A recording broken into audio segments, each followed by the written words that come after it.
Hello everyone, ये सी set 2024 का paper है यूपीएससी प्रीलिम्स का। इसमें यहाँ पर सी सेट में जो मैथ्स और रीजनिंग के इजी क्वेश्चंस होते हैं उसको कैसे देखना है कि ये इजी सवाल है और उसको किस तरीके से करना है, क्योंकि उसमें बस हल्की सी मल्टीप्लाई डिवाइड वगैरह ही होते हैं और बाकी के सवाल हो जाता है सोल्व। इसमें जैसे यहाँ पर है, इसमें 24 ये तो हो गया था कि किस तरीके से पहचाने। इसमें थोड़ा सा ये टिपिकल है क्योंकि पहले इसको रेशियो से निकालना होगा, फिर यहाँ पर सोल्व करना होगा। इसमें यहाँ पर आगे है जैसे 26 क्वेश्चन है। 26 है यहाँ पर पी का वेतन, जो पी का वेतन है क्यू के वेतन से कितना है 20% कम है। फिर जो आर के वेतन से, जो का मतलब है जो बाद में बोला जाएगा, जैसे कि क्यों है। यहाँ पर कई सवालों में ऐसा मिल सकता है लेकिन वो इजी होंगे, बस हल्की सी मल्टीप्लाई और डिवाइड वगैरह होता है। अब यहाँ पर पी का वेतन, अब जैसे हम यहाँ पर 20% कम है तो पी का वेतन और क्यों का वेतन, क्यों का अगर हम 100% माने तो यहाँ पर 20% कम है तो 100 से 20 कम हो गया तो कितना हो गया यहाँ पर 80% हो गया। ये जो आर के वेतन से 20% कम है, ये जो 100% है ये आर के वेतन से 100% कम है। अब आर का वेतन यहाँ पर मान लेते हैं एक्स। अब क्यों का वेतन निकालेंगे कितने रुपए आएगा। अब ये 80 तो यहाँ पर 100 था इसका तो 80 रुपये ही हो जाएगा ये तो पी का वेतन। तो अब यहाँ पर आर बराबर एक्स मान लिया तो क्यों का वेतन यहाँ पर हमें निकालना है। पहले क्यों का वेतन निकालेंगे तो आर का एक्स निकाला, एक्स माना हुआ है।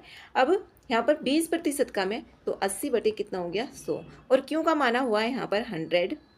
अब 100 की इसके साथ मल्टीप्लाई करेंगे और 80 का डिवाइड कर देंगे तो x की जो वैल्यू आ जाएगी यहाँ पर वो आएगी 125। अब यहाँ पर x माना था r तो r का जो वेतन आ गया यहाँ पर 125। अब हमें इसमें r और p इन दोनों का ही पता लगाना था और फिर ये सॉल्व हो जाएगा जो परसेंटेज है। अब कितने प्रतिशत अधिक या कम, ये थोड़ा सा घुमा के सवाल दे दिया। इसमें इजी भी सवाल पूछ लिया जाता है कि पी आर का कितने प्रतिशत कम है और उसके वहाँ पर वैल्यू भी दे दी होगी। जैसे यहाँ पर बोला हुआ है आर का वेतन, अब यहाँ पर आर का वेतन है, ये जिसका भी वेतन होगा उसका लिखेंगे हम यहाँ पर आर का वेतन पी के वेतन से, जिसका भी से आ जाए किस से है वो तो पी का लिखेंगे और आर ऊपर लिखेंगे और यहाँ पर मल्टीप्लाई में 100। इससे कई पिछले सालों में सवाल आए हुए हैं डायरेक्ट, इसमें थोड़ा सा बस घुमा के दिया हुआ है। अब यहाँ पर आर की वैल्यू लिखनी है, यहाँ पर घटाना पड़ेगा जो भी आर माइनस के पी, कम या अधिक हो। अगर कम या अधिक नहीं होता तो इसको सीधा सीधा लिखते। अब यहाँ पर अधिक भी या कम भी दोनों के लिए ये फॉर्मूला है। अब आर की वैल्यू थी 125 तो 125 माइनस के यहाँ पर 80 और डिवाइड में इसकी वैल्यू आई है पी की 80 आई थी और यहाँ पर 100 हो गया। अब इसमें इसको माइनस करेंगे, माइनस करके और इसका डिवाइड करके जो वैल्यू आ जाएगी वो आएगी 56.25%। तो बी आंसर इसका करेक्ट है। इसमें डायरेक्ट भी सवाल आते हैं बस कि हाँ कितने प्रतिशत इससे कम या अधिक है, बस घटा के उसको लिख देना होता है। अब जैसे यहाँ पर ये सवाल है, ये भी बहुत इजी है, इसमें कुछ भी ना ज़्यादा कैलकुलेशन है, कुछ भी नहीं है। 27 एक संख्या को x से गुणा करने के बदले, अब उसमें गुणा करनी थी लेकिन उसके बदले यहाँ पर डिवाइड कर दिया, उसका परिणाम अंतर प्रतिशत कितना होगा। इसमें भी यही पूछा है कि कितना प्रतिशत कम या अधिक होगा, कितना अंतर होगा उसमें। तो यहाँ पर गुणा करी, हमने कोई संख्या मान ली x, गुणा करी तो 4x हो गया और डिवाइड करेंगे उस संख्या में 4 से तो x डिवाइड में 4, यही बोला हुआ है। अब इसमें यहाँ पर माइनस कर देंगे और यहाँ पर किससे, यहाँ पर पहली जो संख्या थी उससे डिवाइड करना है, यहाँ पर से, जिससे भी से आ जाएगा वो। देखो इसमें से 2 क्वेश्चन मिल गए इसी फॉर्मूले से, तो कितना हो गया 4x हो गया और यहाँ पर मल्टीप्लाई में 100 हो गया। अब इसमें इसकी ऐसे मल्टीप्लाई क्रॉस की तो यहाँ पर 4 4 जा 16, 16x माइनस के x तो 15x डिवाइड में 4 और डिवाइड में 4x ये आ जाएगा। तो 15 यहाँ पर 15x डिवाइड में यहाँ पर कितना 4x और डिवाइड में यहाँ पर 4 ये है और क्रॉस कितना है यहाँ पर 100 है। तो इससे ये कैंसिल हो गया और ये इसके पास चला जाएगा। 15 डिवाइड में हो गया 16 और क्रॉस में यहाँ पर 100। अब 1500 में 16 का डिवाइड करेंगे तो इसका जो आंसर आएगा वो 93.75 ये आएगा। डी आंसर एकदम करेक्ट है। यहाँ पर 28 क्वेश्चन है। 28 में इस तरीके के हर साल क्वेश्चंस रहते हैं, 1 से 2 सवाल इस पे आते ही है। अब जैसे 80% छात्र हैं जो अंग्रेजी में उत्तीर्ण हुए, यहाँ पर अंग्रेजी का बोला हुआ है और हिंदी का बोला हुआ है। तो इसमें यहाँ पर अंग्रेजी का और यहाँ पर हिंदी का 2, इसमें 3 का भी आया हुआ है, तो 2 है यहाँ पर। और इसको इंग्लिश का इधर मान लेते हैं, तो इंग्लिश का यहाँ पर 80%। अगर यहाँ पर ओनली की बात करें तो अंदर लिखना है, अगर ऐसे ही बात करें तो उसको बाहर। अब यहाँ पर 70% छात्र हिंदी में, तो ये हिंदी का मान लेते हैं, और 70% छात्र हिंदी में यहाँ पर उत्तीर्ण हुए हैं, जबकि 15% छात्र दोनों विषय में अनुत्तीर्ण हुए हैं। कितने? 15% छात्र दोनों में अनुत्तीर्ण। अब ये तो उत्तीर्ण वाला है जो पास हो गए, लेकिन यहाँ पर 15% जो छात्र हैं वो अनुत्तीर्ण। अब तीनों संख्याएं एक में ही होनी चाहिए, या तो वो उत्तीर्ण में हो या फिर अनुत्तीर्ण में हो, तो हम वही देखेंगे। अब जैसे यहाँ पर है ये, इसमें 20% छात्र तो इंग्लिश में पास हुए, ये अब इसको हटा देंगे, 20% हो जाएगा ये। और यहाँ पर जो 23% होगा हिंदी में पास, यहाँ पर अनुत्तीर्ण, हाँ अनुत्तीर्ण हो गए, फेल हो गए, और 15% यहाँ पर बीच में लिख लेना है। तो वही है इसमें। अब इसका द्वारे से फिगर, क्योंकि संख्याएं जो हो एक ही उसमें होनी चाहिए, या तो पास में या फिर फेल में। ये इंग्लिश का, इसमें 20% जो छात्र हैं वो फेल हो रहे हैं, और इधर यहाँ पर 30% छात्र हिंदी में फेल हो रहे हैं, और दोनों जो हैं वो 15% हैं। अब 20 में से 15 गया तो यहाँ पर 5 हो गए, और यहाँ पर 30 में से 15 गया तो यहाँ पर 15%। जो 5% है केवल इंग्लिश में यहाँ पर अनुत्तीर्ण है, यहाँ पर अनुत्तीर्ण का निकालना है, यहाँ पर अनुत्तीर्ण ही हमें निकालना है, और 15% हिंदी में फेल हो रहे थे बच्चे। तो इसमें पूछा हुआ है ऐसे छात्रों की प्रतिशतता कितनी है जो केवल एक विषय में, इंग्लिश में केवल 5 अनुत्तीर्ण और हिंदी में केवल 15, तो 15 और 5 कितने हो गए? 20% यहाँ पर फेल हो रहे स्टूडेंट। तो इसका जो आंसर है वो बी करेक्ट है, एकदम सही आंसर है ये, 20% इसका आंसर है। नेक्स्ट है क्वेश्चन नंबर 29 में भी यहाँ पर बस थोड़ा सा जो इसमें क्वेश्चंस आते हैं यूपीएससी में, उसमें कैलकुलेशन ज़्यादा नहीं होती, बस सोचने के होते हैं। यहाँ पर एक पिता ने अपने पुत्र से कहा, एक पिता है और उन्होंने, पिता की तो आयु मान लेते हैं इसमें x, पिता को हमने x मान लिया और जो पुत्र है उसको y सपोज कर लिया। n वर्ष पहले जो पिता हैं वो कह रहे हैं, पिता कह रहे हैं n वर्ष पहले x माइनस n हो जाएगा। n वर्ष पहले वर्तमान आयु, ये वर्तमान आयु ही सपोज की है, यहाँ पर वर्तमान आयु के बराबर थी। जो x माइनस n है ना, वो किसके बराबर हो गई? यहाँ पर उसके पुत्र की आयु के, जो वर्तमान आयु हमने y सपोज किया, तो यहाँ पर x माइनस n बराबर y के। एक इक्वेशन तो यहाँ पर ये बन गई। फिर कह रहा है यहाँ पर मेरी वर्तमान आयु, अब पिता कह रहा है मेरी वर्तमान आयु तो कितनी है? x है, तुम्हारी n वर्ष पहले मतलब कि y माइनस के n, y माइनस n वर्ष पहले के लिए माइनस कर देते हैं। यहाँ पर कोई भी डिजिट होती है n के प्लेस पर, वो डिजिट भी आ जाती है। n वर्ष पहले की आयु की 4 गुनी, तो 4 गुनी होगी यहाँ पर पुत्र की जो होगी n वर्ष पहले, उसकी 4 गुनी कर देंगे तभी तो पिता की आएगी ना, पिता क्योंकि बड़े हैं। तो यहाँ पर इसकी 2 इक्वेशन बनी, और फिर बाद में बोला हुआ भी है कि दोनों की जो आयु है उसका योगफल 130 वर्ष है। दोनों की आयु का x प्लस के y बराबर कितना है? 130 वर्ष। ये इसका यहाँ पर थर्ड इक्वेशन भी इसमें बन गई है। अब यहाँ पर देखो ये n की वैल्यू है, हम n की वैल्यू निकाल लें तो n की वैल्यू आ जाएगी x माइनस वाई, n बराबर आ जाएगा x माइनस वाई, क्योंकि n इधर चला जाएगा, और इसकी वैल्यू इस वैल्यू को उठा के यहाँ पर पुट कर देंगे, x बराबर 4 और y माइनस n, x बराबर 4 और y माइनस के n, और n की वैल्यू जो आई है वो आई है x, ये y और माइनस का x माइनस y, ये वैल्यू आई है। अब यहाँ पर ये माइनस और माइनस कितना है? यहाँ पर प्लस है, तो x तो ये और 4 यहाँ पर 2y हो जाएगा, और 2y माइनस के x, ये वैल्यू आ गई यहाँ पर। अब इसकी यहाँ पर मल्टीप्लाई करेंगे आगे, यहाँ पर x बराबर 8y और माइनस के 4x आ जाएगा। यहाँ पर x बराबर 8y और माइनस के 4x, ये इक्वेशन आई। अब 4x को इधर लेकर आएंगे तो यहाँ पर जो वैल्यू आएगी 5x माइनस के 8y बराबर 0,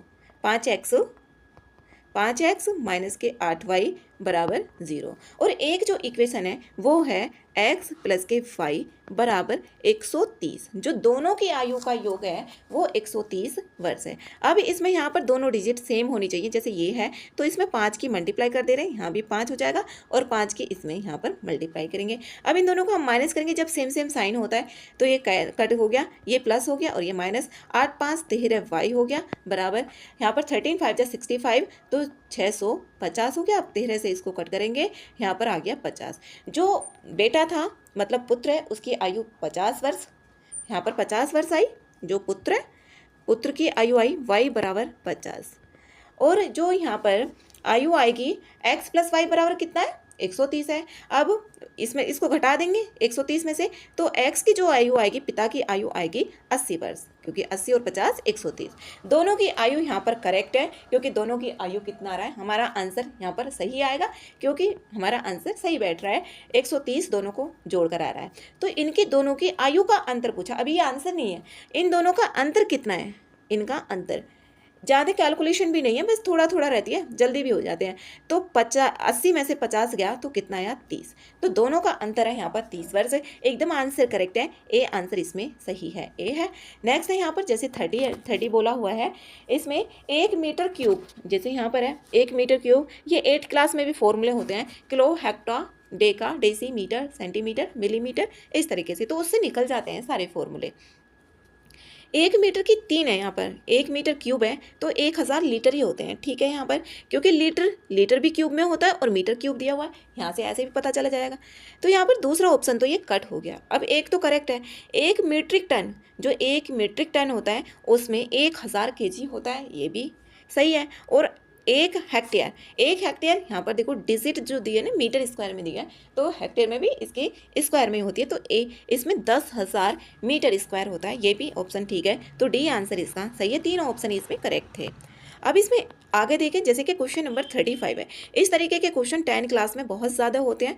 जैसे कि x 2 अंकों की संख्या है और y एक 2 अंकीय संख्या है, जैसे x के अंकों को विनिमय मतलब कि इंटरचेंज कर दिया जाता है, x को इधर और y को इधर, इस तरीके से लिया जाता है। यदि x प्लस वाई 2 महत्तम अंकीय संख्या है तो x के संभाव्य जो मान की संख्या होगी वो कितनी होगी। इसमें यहाँ पर पहले ये पता होना चाहिए कि किस तरीके से यहाँ पर ये संख्या को मानना है। जैसे कि यहाँ पर है, इसमें संख्या मान लेते हैं 10y प्लस के x। अब देखो इसको इंटरचेंज करना है इस तरीके से, तो जो दूसरी संख्या होगी 10x और प्लस के y, ये है। अब इसको इंटरचेंज कर दिया जाता है, इसको यहाँ पर इंटरचेंज करें, इंटरचेंज तो कर दिया, इतनी आ गई। अब इसको बराबर करके देखें, बराबर तो 10y यहाँ पर इधर आ जाएगा, तो 9x बराबर 9y के हो जाएगी, ये आ जाएगा। अब यहाँ पर 9 से तो 9 कैंसिल हो जाएगा, तो x बराबर y, यहाँ पर जो आया हमारा सोल्व करके x बराबर y आ गया, ये है। अब यहाँ पर इसको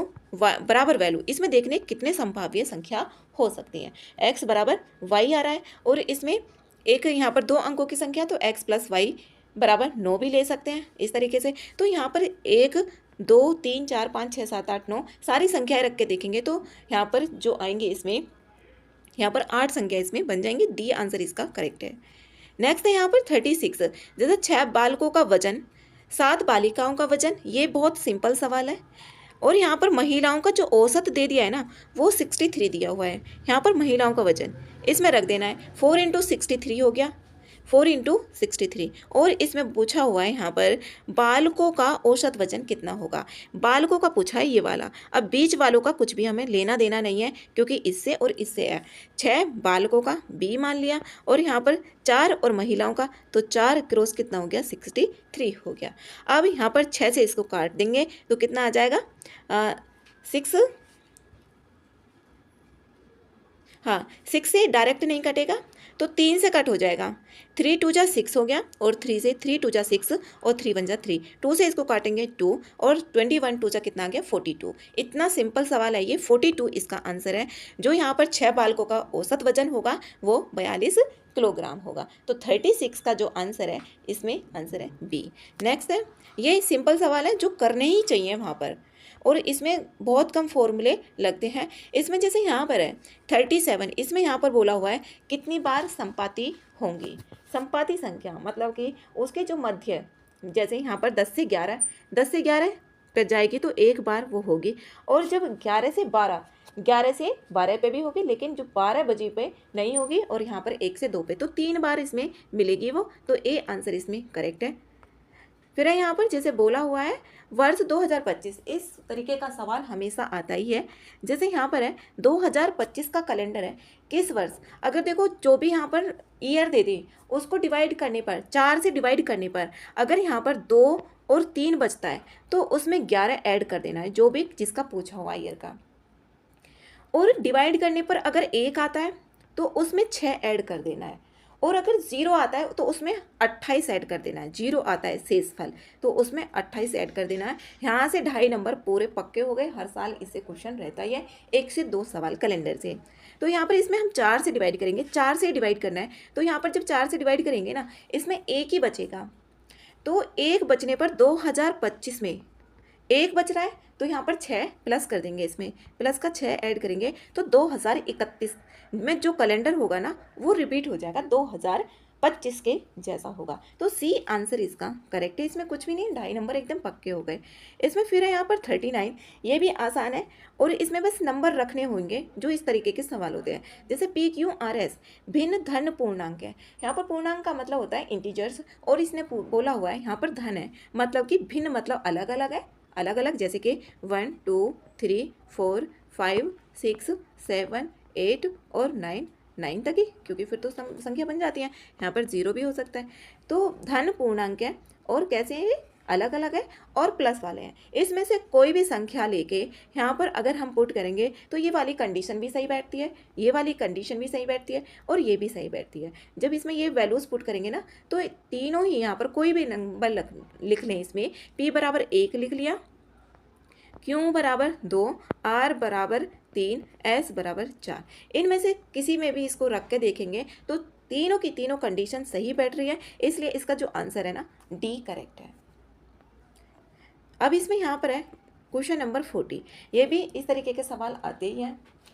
यहाँ पर है जैसे 4:25, घंटे दर्शाती है, तो मिनट की सुई और इसके बीच का कोण, इसका एक फॉर्मूला होता है थीटा बराबर 30h माइनस के 11/2, ये है। अब यहाँ पर जो 4 बज रहे हैं तो घंटे हो गए, और मिनट कितना है, ये यहाँ पर m मिनट होता है, ये फॉर्मूला है, और इस फॉर्मूले से हमेशा एक सवाल रहता ही है, और ये इससे कई सवाल हो सकते हैं, कई तरीके के, जो भी इसमें क्लॉक वाले सवाल है।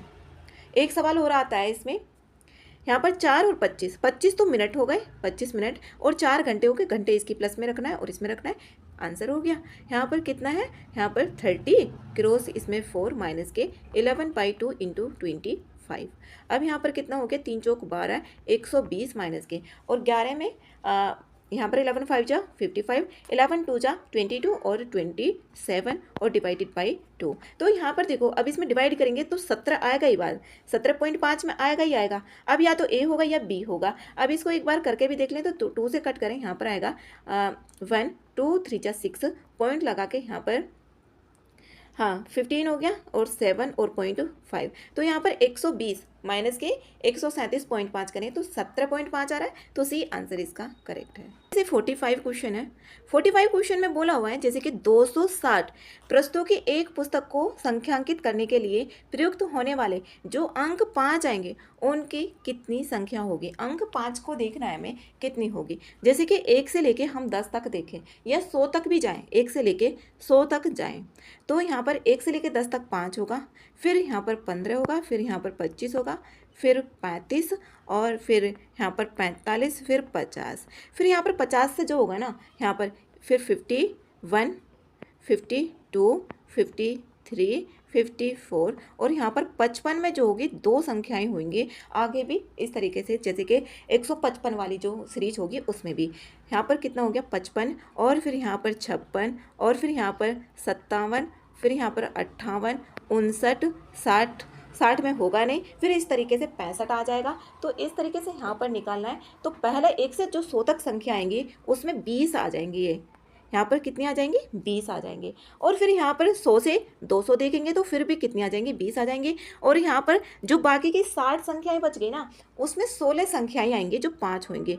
तो इस तरीके से जो आएंगे यहाँ पर 56 बनेंगे। ये बहुत ईजी सवाल है, सारे अंक लिखने नहीं है वहाँ पर कि हाँ सारा लिखने लगे, तो उसमें देख लेना 1 से लेके 100 तक कितनी बैठ रही है और 100 से लेके 200 तक कितनी बैठ रही है और 1 से लेके 60 तक कितनी बैठी थी, बस इस तरीके से। फिर यहाँ पर आगे पूछा हुआ है, यहाँ पर 46 क्वेश्चन है, यहाँ पर 1 2 इसमें 28 प्रथम जो पद होंगे उनका योगफल देखना है क्या होगा। लेकिन यहाँ पर जो अंक दिए हुए हैं 1 2 3 4 5 6 7 8 9 10 11 12 13 14 15, इसमें 15 दिया हुआ है, लेकिन बाद की जो सीरीज होगी वो बनानी है बस।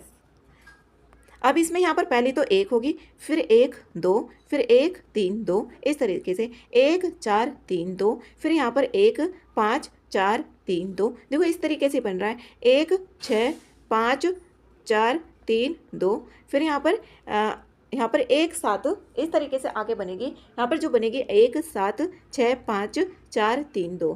अब जहाँ तक भी इसमें 28 पद बैठ जाएं उसमें यहाँ पर इसको ऐड करना है और फिर जो आएगा आंसर ये 84, कुछ और करना ही नहीं है।